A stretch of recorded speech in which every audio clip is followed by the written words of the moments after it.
that breaking news. A major escalation in the growing fight over the Trump administration's deportation flights. A federal judge says he has probable cause to hold the administration in criminal contempt for not following his order to turn around planes that were already in the air, setting up a potentially precedent-setting case. The immigration fight is now explosive in the courts, in Congress, with Democratic Senator Chris Van Hollen landing just a short time ago in El Salvador, the destination of those controversial flights, and in town halls across the country just last night, where the issue exploded as Republicans in Congress faced angry and frustrated constituents. But to start, let's talk about the administration facing a frustrated judge.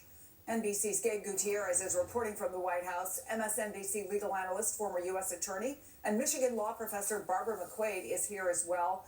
Barbara, what I've been able to get through in this, the judge did not mince words in his response to the government. Let me read just one part of it. The Constitution does not tolerate willful disobedience of judicial orders, especially by officials of a coordinate branch who have sworn an oath to uphold it. To permit such officials to freely annul the judgments of the courts of the United States would not just destroy the rights acquired under those judgments, it would make a solemn mockery of the Constitution itself. What else stands out to you in this order, and what do we need to know about it?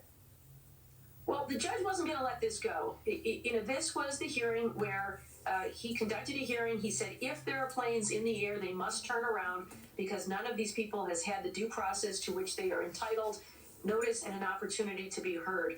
And the government hedged and changed its story many, many times. And now the judge has put together a very detailed timeline that makes it clear, according to the judge, that there was a willful violation of his order. He said, don't remove anybody. A plane took off after he issued that order. And so now he finds this willful violation. He said he's going to give the government an opportunity to correct its error by giving these men the opportunity to contest their removal. But if they fail to do that, he will refer it for prosecution, criminal prosecution for criminal contempt. So there are two possibilities here. One, as I understand it, as I'm looking at the order, which is only a couple of paragraphs as opposed to the much more lengthy details you talk about. First of all, if they opt to purge their contempt, he wants them to file by April 23rd. But then the second one for me is really interesting. If defendants opt not to purge their contempt, they shall instead file by April 23rd declarations identifying the individual or individuals who, with knowledge of the court's temporary restraining order, made the decision not to halt the transfer of class members out of U.S. custody. In other words, he's saying, who made this decision?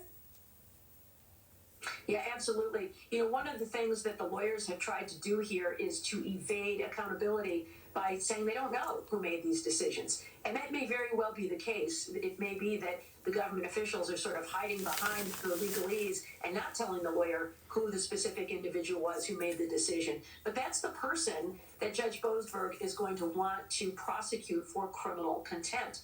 Who was the person who knew that this order said you must stop and said, to hell with it, send them anyway?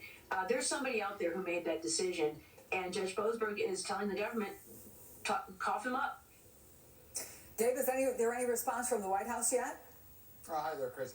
No response yet from the White House, but we expect that to come in the coming hours. Certainly the Justice Department probably looking over this ruling. But Chris, the White House over the last several days has become increasingly critical of the federal courts and what they see as critics within the media themselves and also Democrats. And they tried to make this argument that these are violent gang members being sent overseas back to El Salvador, and that the courts do not have jurisdiction over foreign policy. That's the argument that they put forward time and time again. Certainly the judge with this court filing disagrees with that and says there's a great danger here of thumbing your nose at the Constitution, and also saying that the court doesn't reach such a conclusion lightly or hastily.